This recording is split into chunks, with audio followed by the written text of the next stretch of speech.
I'm grateful that I was able to attend Marika's talk just now,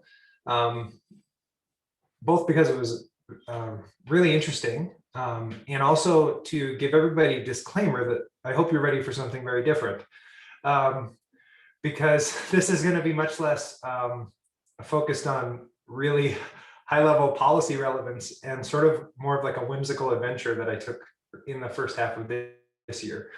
So if that doesn't sound good, I won't take offense if you guys tune out now. But I just wanted to give you all a heads up that this was going to be very different. So with that disclaimer, I'm going to tell you about something I did that I've been thinking about actually for a couple of years now, but that I had, I guess, the time or the bandwidth to do this year, which is to create a climate change future with an interactive fiction game.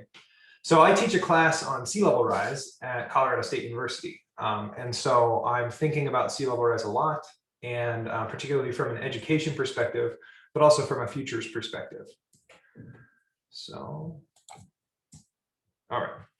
So as far as climate change impacts go, sea level rise is one of the impacts that we're actually really certain about. Now, we don't know necessarily the severity of it, but we have a pretty darn good idea of where it will occur. There's only a finite area on the coastline that is possibly going to be inundated. So we know with relative precision, especially compared to other climate change impacts, how sea level rise, which places might be affected by sea level rise. The timeline, the severity is less understood. But this reality that sea level rise is this very tangible climate impact still feels a little underappreciated in the climate impacts community. So that's one aspect of motivation for this work.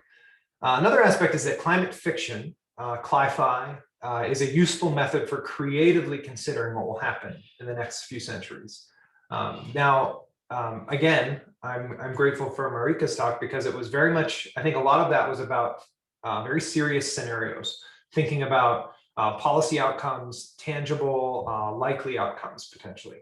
And climate fiction serves a complementary role in my mind, which is to provide almost like a creative output, a creative way for considering and imagining what the future might hold in positive, negative, and everything in between sort of ways. And then finally, one of the motivations for this is that I do a series of case studies in my sea level rise class. And the Lagos, Nigeria case study was less than awesome. And so it was due for sort of an update. It was due to improve how I was trying to teach some of that content to students. And so a quick roadmap for today. I'm going to talk a little bit about the background. Then I'll talk about sort of the origin of where this whole project came from through this idea of GIS hacking. And then I'll go through some of the story creation, art and music, testing, gameplay, where I'll actually show you some of the game, and then next steps. And just so you know, I am not a game designer. I do not know how to do really cool VR stuff. This is going to be sort of a retro, old school approach to gaming, more text-based, again, sort of more kind of interactive fiction. But also, I just wanted to provide a quick background. Sometimes it's useful to know who's talking to you so that you can have a sense of where they're coming from, what they've done. So very quickly, starting in the upper left, going counterclockwise, I got my undergrad degree in biology, a lot of field biology. So that's me holding a fish in Alaska, measuring how big it is. That's me holding a burrowing owl in Wyoming. And then I took a few years off. I got a master's degree in hydrology and climate at the University of Washington, took a few years off. I was unemployed, which turned into starting a consulting company. And I did a lot of work broadly on climate change adaptation and other things. And then I went back, got my PhD at the Stockholm Resilience Center. And now I'm at Colorado State. And so that's like a very, I don't know how many years that is, that's many years. At least 20 years of are covered in this picture. But I have a really, some people use the word undisciplinary background. I'm not sure if I'm anti-disciplinary, but I am a sustainability scientist. I think about the world from a systems perspective, and I draw on lots of different types of approaches. So another thing that I wanted to mention is sort of the futures. How does futures come into this? What's my background in thinking about futures work? Because that's a lot of what I'm going to be talking about today. So the first project I worked on was with Andrew Mary, who I'm sure many of you have heard about this project, the Radical Ocean Futures Project, which was, it used primarily science fiction prototyping, but it was imagining what the future oceans would look like, particularly thinking about marine governance. And it was artwork was created in collaboration with Simon Stellenhag, and the paper was published in the journal Futures. I also worked with Jessica Speakers on this project around fisheries conflict, the future of fisheries conflict. And this, I think, was published in One Earth. And now I'm working right now on a project about Arctic futures. And this is really trying to develop some new methods around, I call it machine learning light, so computational text analysis, trying to use a computer to read something like 2,000 different documents, interpret them, and then come up with sort of the key ideas in that. And then from that, infuse a creative storytelling process. And so that's currently a preprint and it's submitted right now. But I'm also, have some art being produced. So this is one example of one of the stories called Assisted Migration. And so my approach to this future space is really from the creative side of things, telling stories that are fiction, and they're fictional, speculative fictional, but fictional, and really trying to think about how can we make the futures strange? How can we think about the future in a strange way, places that will but also that we can touch, feel, etc. And so less narrative side of things and much more story based, with characters, plot. And again, like, I'm not a Hugo award-winning author, right? But I'm trying to use the methods of speculative fiction to create some of these futures. And if you have questions, just chime in and I'll do my best to track questions. Let's see here. So if you do have questions, just post them in the chat and I'll do my best to try and respond in real time. Okay. So I thought another fun thing, since this is about games, would be to share a little bit about the background that I have in playing games. I recognize that video games have come a long way since their origin in the late 70s and 80s. So this was one of the first games I played, and this is the participatory part of the talk, where I need you to tell me what game this is when I show up screen. So does anyone know what game this is? Carmen Sandiego. Boom, Carmen Sandiego. And this is the corresponding technology. So this is a floppy disk. This isn't even a floppy disk. This is the one that was actually floppy. So this is, I think, 1985. This came out. Okay, how about this game? Anybody? Descent. Wow, you're gonna get them all. Okay. So this is Descent, and this was actually just, they came on the 3.5-inch discs. And yeah, Used isn't allowed to play. I like that. It's not StarCraft. It's Warcraft. There's Warcraft. Yeah, it's Warcraft. You've got it. Warcraft. It came on a CD-ROM. How about this one? Maybe this is a little obscure.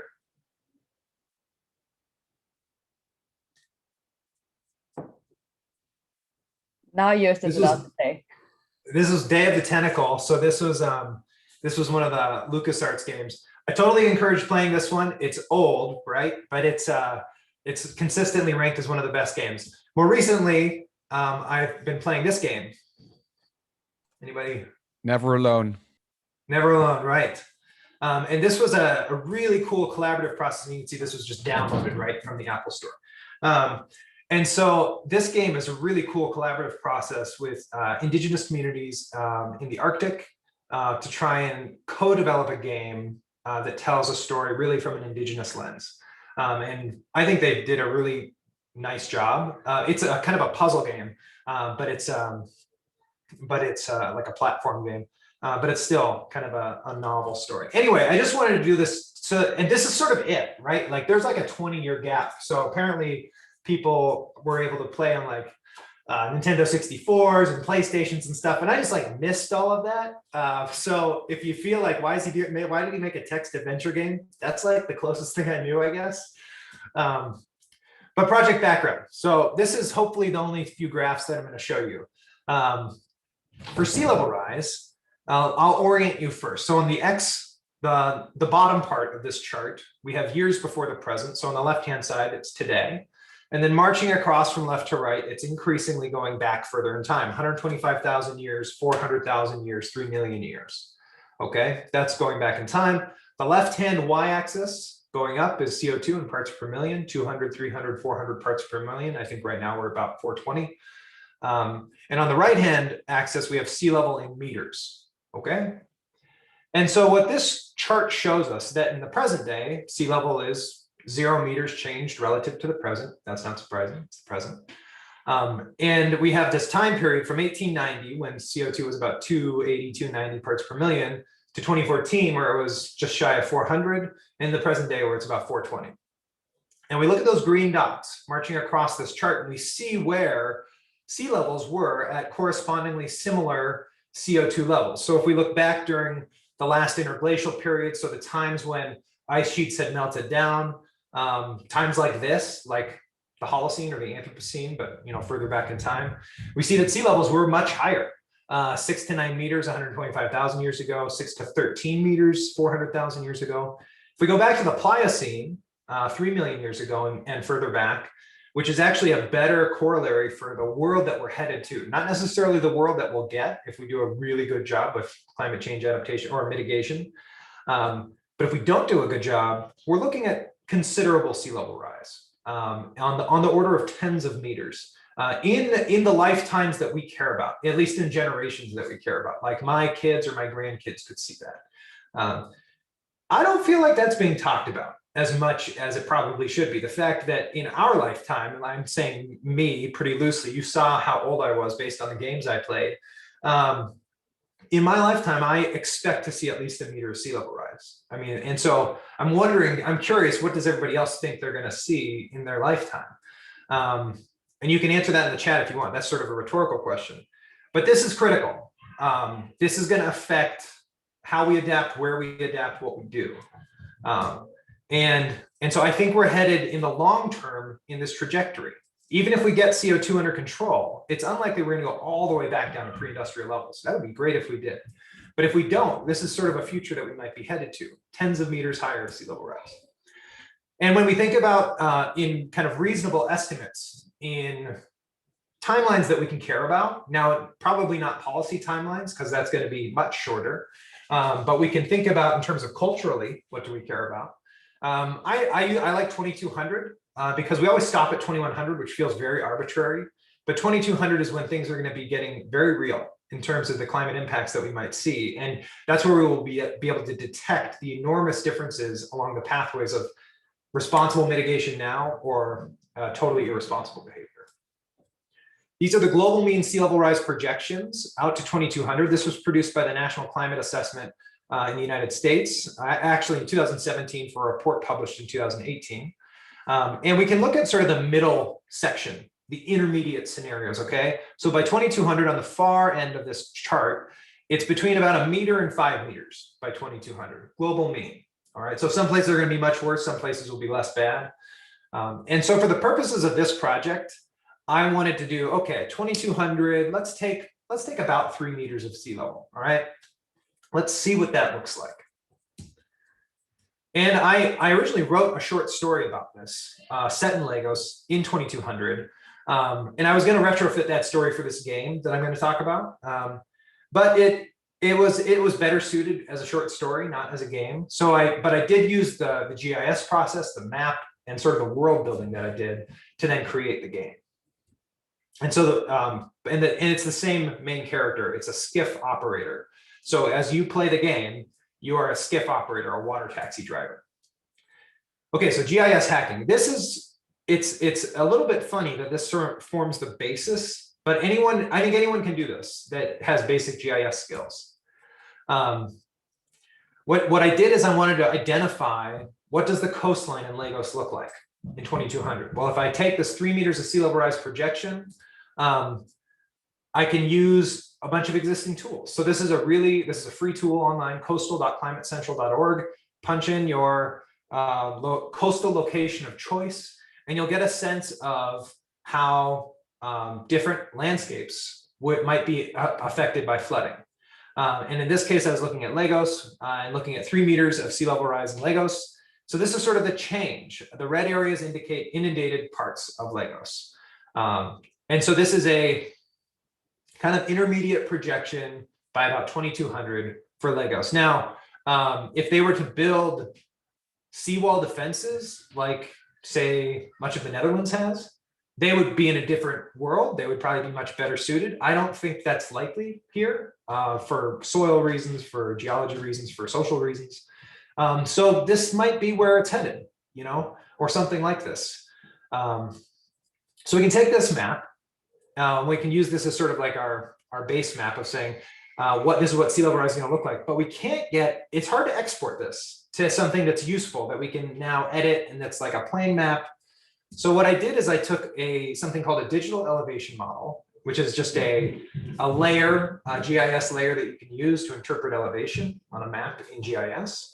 And I categorized it by water as sea level as white, and as land, anything above sea level as black. And this is the map. So this ought to look similar to what we just saw, at least not the inundated part.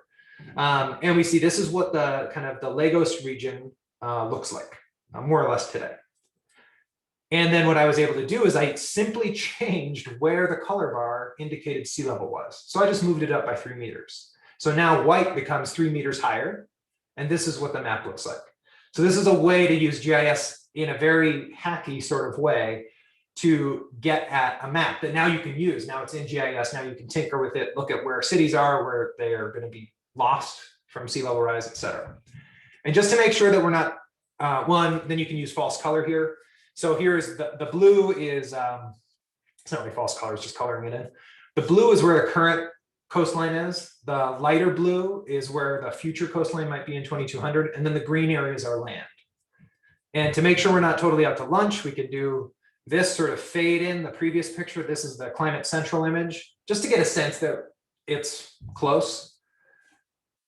And then we fade it back out and we see, yeah, it's actually not bad. You know, there are some parts that might be a little extra flooded than they otherwise would be, but this is pretty good, especially for the purposes of a creative fictional world, right? That's what we're trying to do here.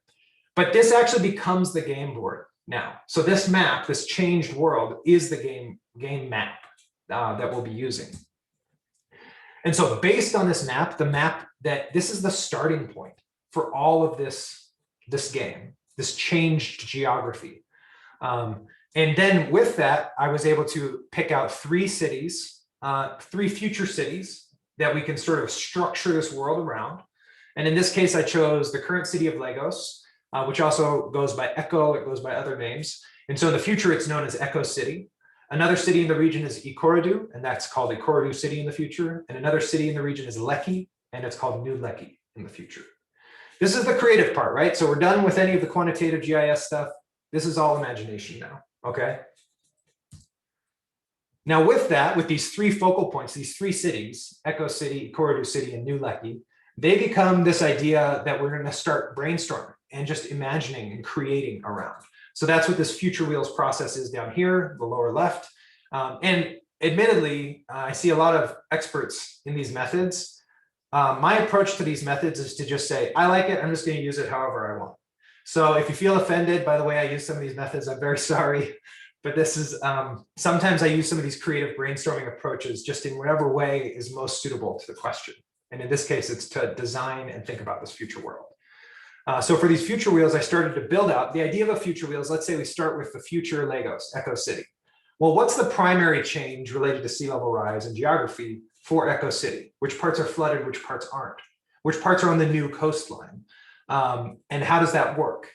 Can people access that coastline? Thinking about it systematically and building out what that location might look like. The next step that I did was this number 5 on this image, characterizing the history, the future history of what happened. How did the Lagos region get to this place? How did the world change? Things conspire together to get to this point. If it sounds like I'm just making this stuff up, I am. Like, that's what this is. This is a systematic, structured, creative process. But these tools, Future Wheels, 3 Horizons, can be used in a way that helps to systematically think about that future. Laura says, I thought we were all just making up how to use these tools. Perfect, good. And so I'm not going to go into super depth about some of these things with like the specific history, the detailed three horizons chart. If you're interested, contact me later, we can talk about it. But based on that, so based on this future wheel structure, based on this future history, I kind of created a new revised map. And along with that, I was able to identify additional waypoints in the Lagos Bay region. So we had these first three, Echo City, Ikorodu City, and Lekki, and then these other places sort of popped out. They're on land for the most part. And this creative process led to these new locations. So there's a spaceport now. Things that used to be this kind of barrier island chain is a really limited scattered island chain. Current Lagos Island is right next to Victoria Island in the Lagos Bay. And now it's called Old Lagos because it's uninhabited. So all of these things, this future, what we're trying to get is create a future world that has changed in 180 years, right? Like that's a long time from now. So what is present now will feel like ancient history 180 years from now. And so with that, I tried to identify for each of these waypoints, what's sort of the narrative goal of that location? What are we trying to achieve with that place? So if we zoom in and say the spaceport, okay, so what's the point? Why would you have a spaceport? Well, in the future, it's a signal, at least in the story, that this is a spacefaring civilization, that people are using spaceships to get to outer space to do stuff, whether it's mining, colonization, who knows. But it's a signal, it's an easy signal to say this is a technologically distinct world, advanced world, despite climate change. And so that's this sort of climate feature, sea level rise feature, that despite the horrible changes that unfold, we still manage to have something that's civilization that's spacefaring 180 years from now. What does that say? It says that we have not descended into dystopia. The world is not totally normatively negative and horrible. Like the world has somehow persisted in some way. There's enough economic organization to sustain that. Now that's not true of everybody. So the next one down is a Putu town, which is a persistent adaptive slum. And this is a destination for a lot of climate refugees, a lot of regional climate migrants. So at the same time that we have this technologically advanced feature, a spaceport, we also still have slums, urban slums. The future is going to be contradictory, just like the present. And so capturing that in the story was important. And so we did that. I did that for each of these. I keep saying we, but this was mostly just me at this point. So this was then the story scaffold. So these waypoints formed a way to think about how can the skiff operator navigate around the bay. All right. And so this is a places in this future geography and a future world that this person can sort of explore. And I just as an aside, I had started out as having it be an open world situation where you could literally click anywhere on the map and go anywhere you want. And that got wildly too complicated. I wasn't ready to tackle that this time around. And so I converted it just to a single path story. I also wanted, ultimately, this was for my students, and I wanted them to all have the same general user experience. I wanted them to all have a common experience so that it was a sort of a common touchstone for discussion. In the future, though, that could change. And you might be wondering what platform I use. So I use something called Twine. And this is a free, open, I don't think it's open source, but it's free to access and free to use text-based story software. Now, it can get a little bit more complicated than the way I used it. But what I liked about it, it was very simple to use. It was very easy to customize. There's a really big user community. So any question that you could have, at least that I could have, I was able to get answered very easily and quickly through comments, etc. And there's tons of code. Like as of January 1st, 2021, I had no idea that Twine even existed. And now I have made a game in it. And so it's something that's intuitive, it's easy to use. And it has different story formats. This is getting into the weeds a little bit. And so you could use different formats and they each have their own idiosyncrasies. But a cool thing is that Twine also uses HTML and JavaScript. So even if you don't know those things, you can use HTML code snippets, JavaScript code snippets, and sort of hack them into this and make it work. This is all me hacking it together. Like I didn't know how to do this and I just figured out how to make it work, which is honestly, that's what programming is. And lots of different mechanics are possible in this. So I don't have all these things. So like you could have, if you're familiar with some of these text-based games, especially like old school like Nintendo or Super Nintendo games, Chrono Trigger, some of these things, you could collect things, right, throughout the game and then use them later. Well, you can do that in Twine. You can also have conditional movement. So you can, if you've been to X, now you can access Y. If you haven't been to X, you can't get into Y, that sort of thing. You can also navigate via an image. So in this case, this image, this was the game map, and it changes throughout the game. You click on different parts of the map and allows you to go to different places. And so this is, again, something that you can use in Twine. This is just a zoom in of that map. You can see, like, this was the original GIS image, right? Like that I changed the color, changed the coastline, and now I'm overlaying locations on it to show the future world. Okay, I'm gonna pause here. Anyone have any questions so far before I go to the next phase? Because this is the section that's about the story development. How did I create this world? And you might be saying, well, what's the story about, right? Well, the story is essentially you're a skiff operator. You get assigned today, sort of like a future Uber, but on the water, and you're driving around, taking passengers from one place to another in Lagos Bay. And while you're doing that, a story unfolds about climate change, about sea level rise, about the region. I'm not going to say much more because then that would give away a lot, but that's sort of what the game is about.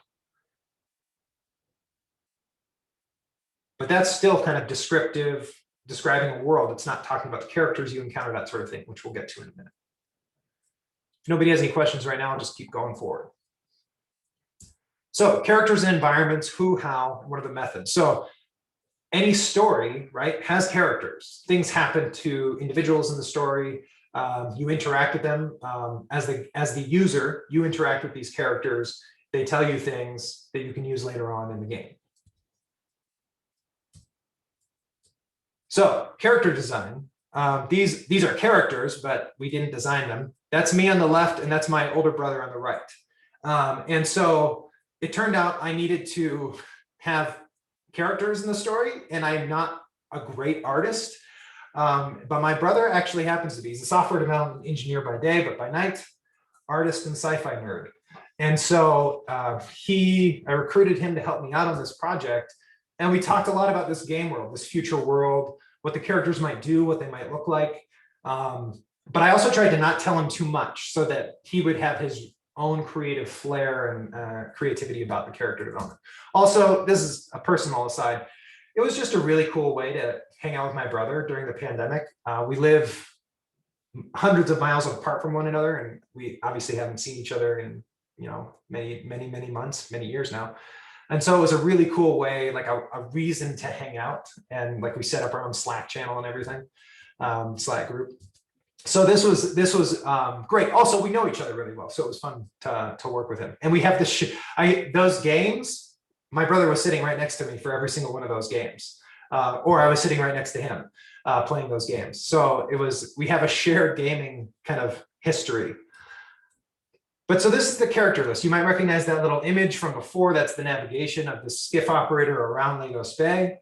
And then these are different characters that we sort of kind of came up with that are the basis for how you're navigating around the bay, the motivation.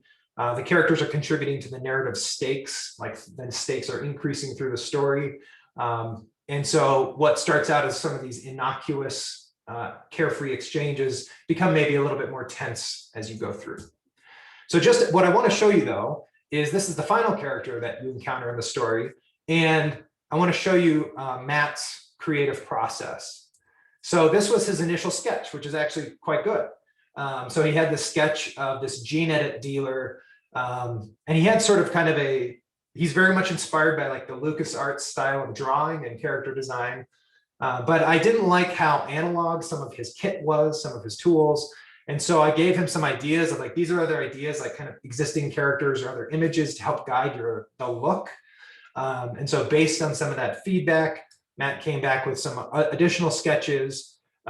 He loved the collar of Roy Batty's coat from Blade Runner, among other things. And then with that, he came up with a final sketch, and this is all pen and paper or pencil and paper.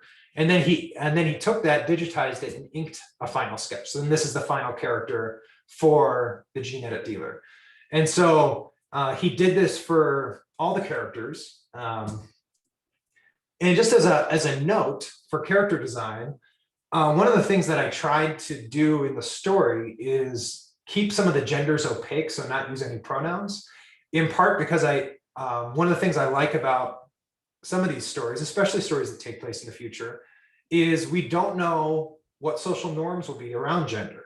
And it's, I think, interesting to allow the user to come up with the way that the story is going to unfold. So then also when you ask them and talk to them about it later, you can say, you can talk about the characters and they might say, oh, she did this or he did that. And it turns out that there was never any gender in the first place. And that was just what one of the users or the participant brought to the game.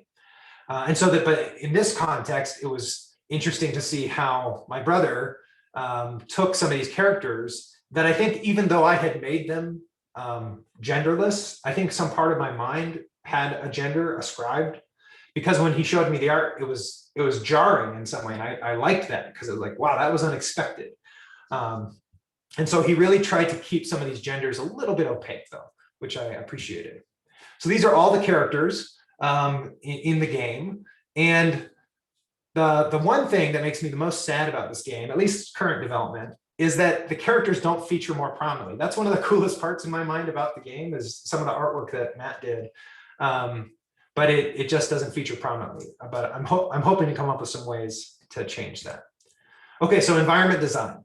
And you might be like, I thought this was about climate change games. But when you make a game, it turns out all this stuff is actually kind of important, partly because we all have these norms about what a game is supposed to be. It's supposed to have engaging art, characters, music, all this stuff. And when it doesn't have some of that stuff, at least when it's intended to be entertaining, you think, oh, that was like an obvious missing element. And so as important as the, realistic projection of inundation, coastal inundation is, it's equally important to pay attention to some of these other aspects. And so initially I had gone to artstation.com and used a ton of concept art that was there. But I quickly became very uncomfortable with that because I sort of felt like this fell outside of fair use. Like this wasn't really in the spirit of fair use of the concept art. And so I decided to develop all my own concept art, which I didn't know how to do at the beginning of this year, but I downloaded GIMP and I watched a bunch of YouTube tutorials. And there's all these public domain free access photo sources, Pexels, Pixabay, Creative Commons image searches. These are all things that you can use that are DRM free. There's no rights restrictions for the most part for most of these images. And so, for example, to make a inundated shack, this is one of the environments in the game, I would take these three images, extract elements from these images, and then create this flooded shack, right? So you might be like, that seems like an awful lot of work, right, to do this.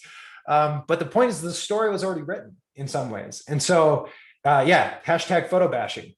So somebody mentioned that in the comments. That's what this is. This is called photo bashing, where you take a bunch of photos, you bash them together, you create something new. And so from this is this bash together photo. And then I apply a couple simple filters in GIMP, which stands for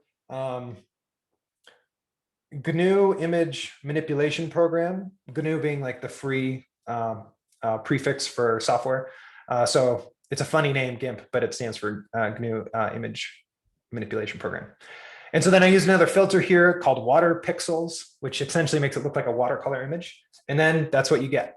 Another example is I took these 4 images, changed the color around, bashed them together, and created this image for old Legos. So it's supposed to be this overgrown apartment complex on this island. And some of these, though, most of them, or so here, and then I do water pixels. Most of these images are really just the photo itself with a bunch of filters. So these are 2 kind of just off the shelf pictures. And then I just used GIMP to like do a bunch of change the exposure, all this stuff to make them look different. But some of them were also much more complicated composites. So the upper left is actually meant to be, it's like a forest, a waterscape, and a bunch of roots. So anyway, I was so much happier doing this because then I could actually specifically create the image to accompany the story rather than just finding a piece of concept art that's sort of fit. Okay, so game music. I'm not going to play game music because that's still really hard to do on Zoom. But I put up these two games. These are two games that, in terms of video game music, these are two that are like to me, the standard of video game music. Now, admittedly, both super old games, but Myst, like if you've played Myst and you hear the Myst music now and you're not playing the game, you'll know that's the Myst music. And the same is true of Homeworld. These are both, they have fantastic soundscapes. And the role of music in a video game, in my view, is to sort of hide in the background, to set the tone. But you don't want it to come out and like take over the narrative. But it can guide the narrative. And so this was an important part of the game, but also a little tricky. But it turns out there's this thing called the Free Music Archive. And this is a website that has Creative Commons licensed music, but with different kinds of Creative Commons, depending on which music you use. And you can download it. And I'm not going to go into this, but in Twine, you can reference a website that's hosting some music, and then you can grab it to play it during the game. And if you're curious how like I did some of that more technical back-end stuff, contact me. I'd love to chat about it. It'd be great to share all of the learning that I did, because it would be silly if it just sat with me, because I had to learn a lot of stuff. But just as a sample, this is the kind, you can get any kind of genre of music.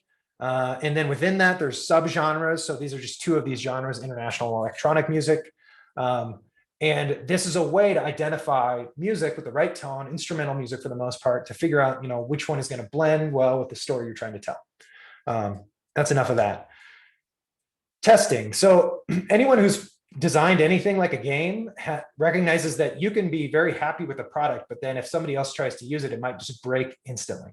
And so this is my older brother, Matt. So he was the first and most important tester because he knew things about the entire architecture of the game. Then I recruited that next row down is a bunch of my coworkers that I recruited to try to play the game. And then the next row down is my two brothers-in-law who are both gamers. And so I got all these people kind of give me feedback, test feedback, and really they improved the game considerably. I also posted it to the Reddit, the subreddit on Twine games. This is on the website Reddit. And so I shared it there, and then people gave me a bunch of feedback, and that was really useful. And then I actually posted it on the Slack channel. So this is a shout out to the Slack channel. That it really helped out. I got some feedback from everybody there. So thank you for your feedback to improve the game. And this, so cool animation. Whoa.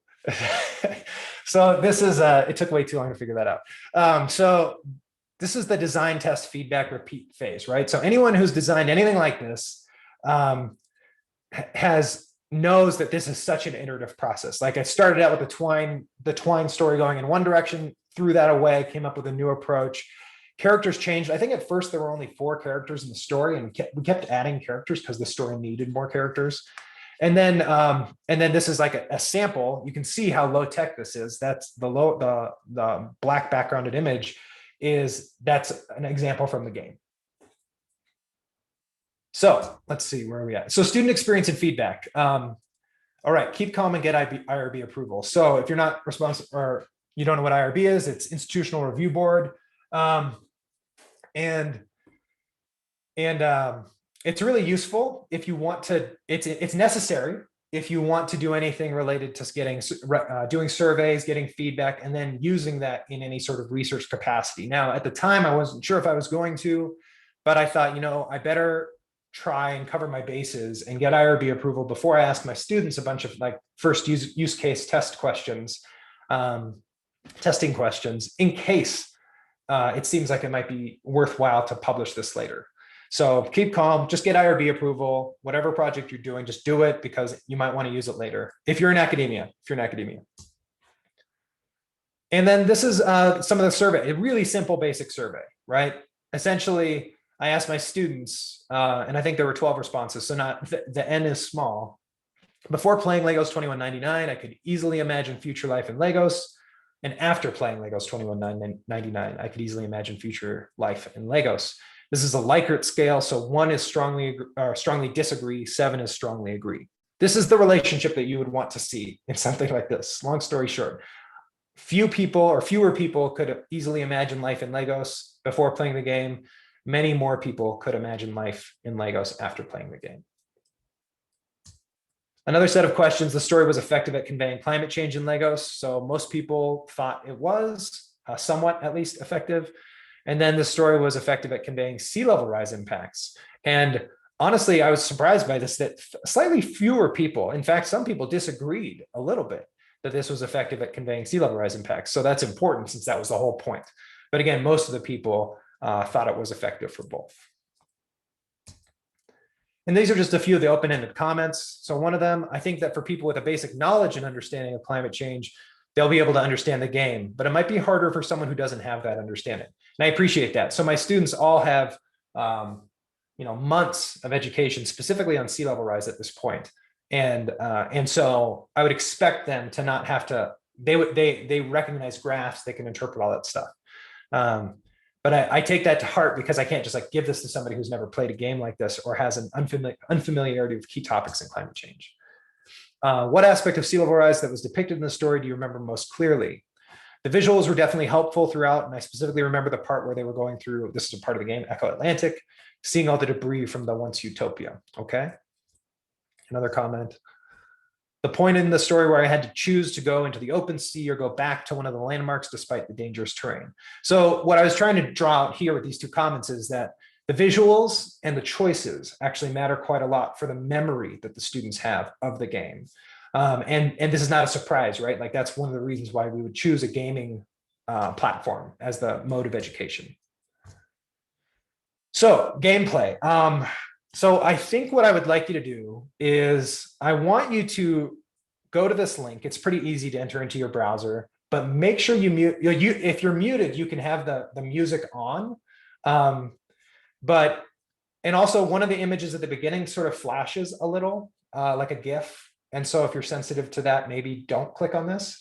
But if you're okay with that, don't worry about it. But I don't want you to just click through, okay? So I want you to click on the link or enter this in.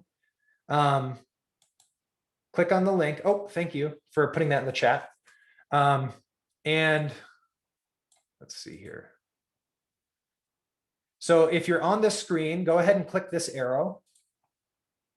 All right. So I hear the music on mine. Does everybody hear their own without an echo? Thumbs up. Emoji of choice.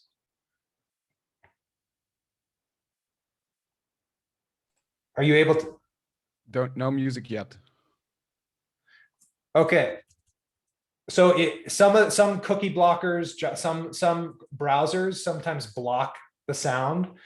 So you have to turn off cookies on this website in particular, or you have to allow cookies. I'm sorry, on this website because it's going to temporarily cache the music in the browser so that it can play it. Music isn't essential though right now. So if you can't hear the music, let's not worry about it. Let's just keep going ahead because I don't want to take too much time with that. So click on Play Lagos2199. Oops, sorry, I got to make this a little bigger. And so this GIF is just showing you this is the changed map. This is just some simple instructions. Okay. And so this is sort of, this is meant to be, you sort of don't know where you are. There's no introduction. I tried to, this is going to be totally offensive. I tried to approximate a William Gibson novel where you're just like dropped in the middle of it and you have no idea what's happening. So this is not totally a William Gibson novel, but this is the idea is that I'm not going to explain where we are. You're not going to get an explanation. You're just going to sort of start. Okay. This is sort of in the spirit of 90s text-based adventure games. Some like you wake up, you don't really know the story yet, and it's going to unfold as you go. So you click through and then you start to wake up, you start to get a sense of the story. There's a lot of text, but this is a text-based interactive fiction game, right? This is not, again, not VR. And then some of these elements though you start to get a sense of the future here. So there's something called Abuja Tech. If you know your geography, that's a city in Nigeria, Abuja is. So this is a company.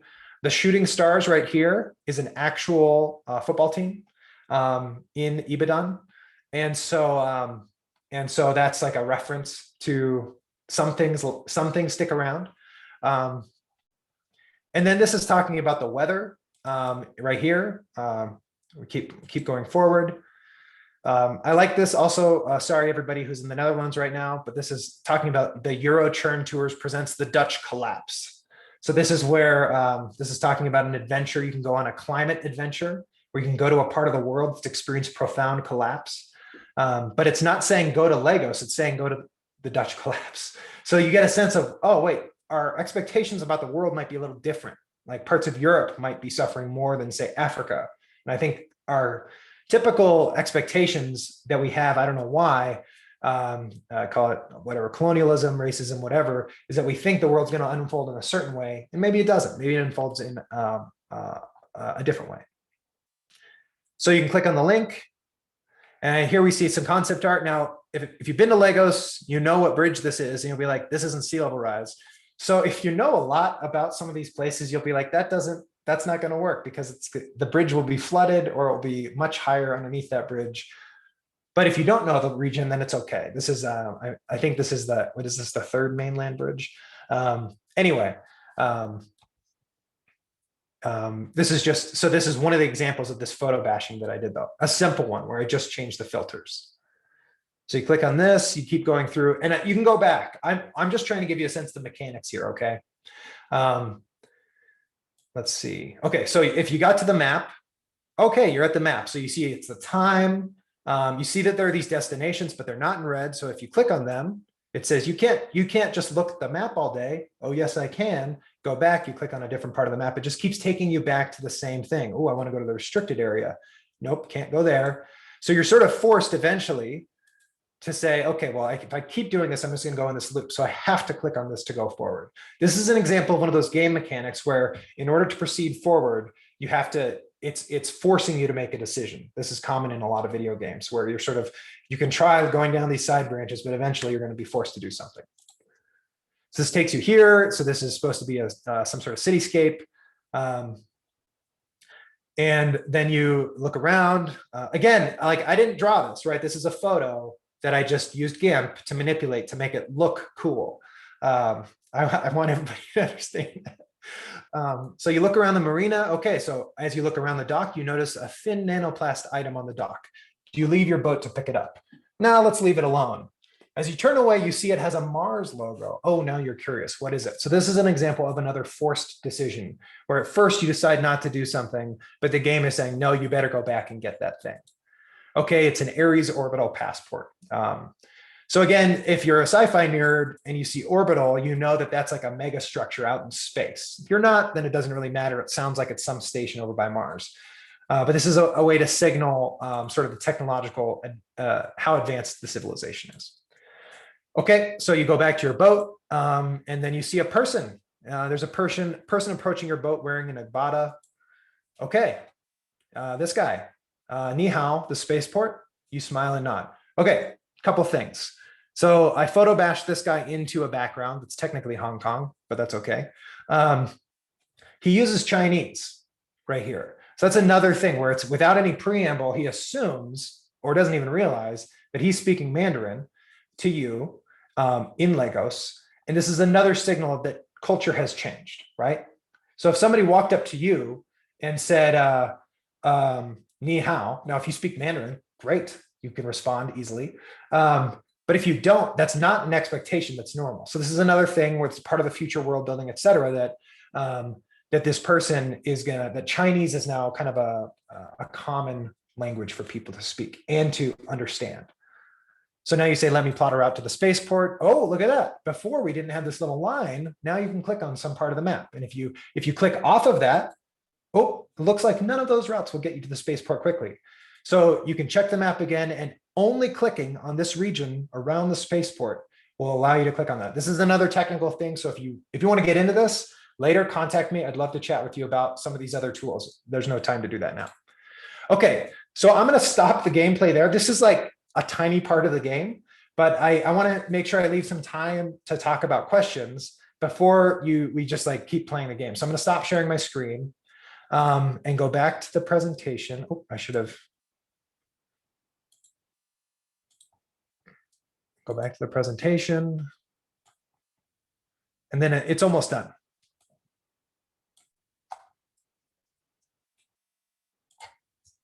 Oh, okay, so reflections. I spent way too much time on this. I'm sure everybody who has a project that they love, they spent way too much time on. I spent so much time on this, just like late nights learning how to use GIMP. But it was a lot of fun. I learned a ton about how to do this kind of thing. I had never used Twine. I'd never photo bashed, and I never got an IRB approval. So it was a lot of new experiences. But I also found out that there's an appetite for creative climate games. I want to distinguish this apart from serious games. I saw some folks that were in the audience that are like experts in serious gaming, where you work together, you solve a problem in a serious kind of policy planning capacity. And this is not that. So it's not trying to be that. This is really like kind of an adventure in the future. Really importantly, though, I think I refined some world building methods that I can now more easily reproduce and replicate. Next steps, continued game development, specifically a multi-path game. I might revisit the multi-path Lagos game. More detailed side quests. So like you could go down and like get into the weeds of some of these locations, meet more people, maybe more characters. I would love to develop a tabletop version of this game, in part because I'm going back to teach in person next year. It would be wonderful to be able to have my students play this game on, on a board. Now, you don't get the music, which is a minus. I guess I can play that on a boombox at the front. But I would love to explore that. Another thing is I'm going to be teaching a systems thinking in the Anthropocene class this fall. So if you have systems thinking games, I would love to hear about them. I mean, most games are kind of mini systems anyway. I'd love to hear your ideas or thoughts about that. Also, more sea level rise games. So this is an area that I think is ripe for development of additional games, types of games, interactive tools. And I would love to develop a flexible platform that sort of permits creative, locally customized sea level rise games. Like there's no reason why the method that I used couldn't be adopted by literally anyone else on the coastline to make their own maps. Everything is free. Everything is like open access software, et cetera. So there's no reason other people with a little bit of technical savvy can figure it out. Okay, that's it. Sorry I spoke so long, but I'd love to hear your questions, comments.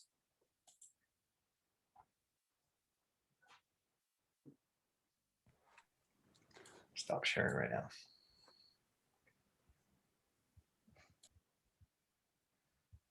Thank you for that presentation. That was awesome. Oh, sorry. I think someone's talking. They're muted. Oh, wait, no, I'm muted because I tried to turn off the sound of my game. That's why. Sorry. All good. I just wanted to say thank you for the presentation. It was awesome to hear and watch you move through the creative process and the critical aspects of it. I'll say some more in a minute. I should go close my door so I don't bother my entire colleague who are here on the floor. But that was great, and thank you for sharing. Yeah.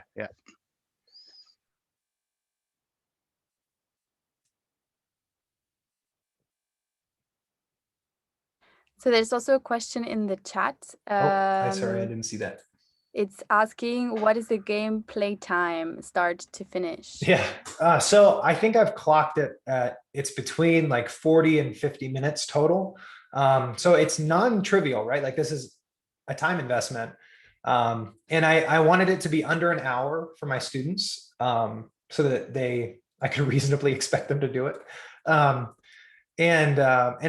And it's still like, I still call it a beta because I don't think it's totally crystallized yet. And it's really easy to change. That's like the beauty of this Twine platform. So if I wanted to change whole story arcs, I could do it in an afternoon, upload it to itch, which is this website, itch.io, and it would be ready to go instantly. It's, I guess, an advantage also of like a simple text game that it's so capable to be changed quickly.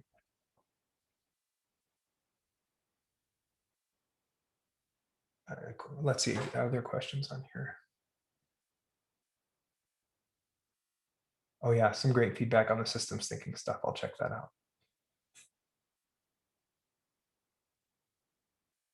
Yeah, Just, did you? Yeah, just to muse on, I mean, thanks, first of all, Patrick, a fantastic presentation, really cool, really excellent. And wait, Just, before you say that, I wanted to say, I was totally inspired to even do this whole thing, by the way, you taught this class on gaming last year, right? Yes. And then you taught it And again this Sarah year? was in the class, and Lara was a Yeah. client. And so I was just saying, like, that inspired me to do this whole project. I didn't even think about doing it like that. I could do that. So I wanted to give you a high five before you talk, because that's part of the inspiration. Wonderful. I'm very happy to hear this. That's great. Yeah, so I think this is a really interesting frontier. I feel like there is a paper ready to be written about tools like Twine and sort of the pros and cons of using different platforms, right? Going from Twine all the way to Unity and beyond. RPG makers and Dreams on the PlayStation and sort of that whole space. So sort of a paper about scenario creation and the various platforms that exist and the pros and cons, right? There are also possibilities to do things as mods in existing games, for instance. It's also a very interesting way, you know. I think that's, you know, in world building, right? The possibilities of being in a 3D space versus these narrative structures using Twine, which in some ways are much more limited, but in other ways, because they are more limited, are much more engaging, you know, narratively, and you use your own internal visual processor, let's say. So I think that's very interesting. I remember once being part of a session around the COP in Paris, where we were developing ideas for virtual reality and future scenarios. And me and my team, we were all in these different teams, and me and my team, some VR sort of coders and some researchers and journalists, were proposing a sort of tool, or, you know, a sort of asset set for in Unity for virtual reality scenarios, and everyone else was like, so that you could really quickly build VR scenarios. And people were like, yeah, that's really ridiculous, that's not possible. And the guy was just sort of creating one of the scenarios in one of my projects in half an hour, and it was like, here's a VR headset. And then they were convinced. So that's a really interesting space. I don't know if you have any thoughts, Patrick, about the pros and cons of Twine versus other platforms to share. Well, I can say that it plays to my strengths, which is absolutely not anything VR or anything complicated like 3D modeling or anything like that. I have experience creating story-based scenarios, and so it was easy, and that's where I started, right? Like, I wrote this short sci-fi story about Lagos in 2200, and I wanted to pivot that and take that and port it to a game. Didn't work because just the story mechanics didn't lend themselves well. Like, that was better as just a straight story. And I do, like you said, I think the individual imagination that you can bring to bear in a text story it's probably quantitative and qualitatively different than a more immersive modern game. Now, a modern game is going to make you immersed, right? Like in a vision of what the future would be. But that's going to really be the creator's visions, or whereas a text-based story, I mean, how many people have read Lord of the Rings, for example, and everybody imagines Aragorn looking differently, right? And so, I mean, he's got long hair, he's very capable. But beyond that, it's like everybody's imagining Aragorn probably differently. And that's a good thing, because then that person lives in your imagination, you create that.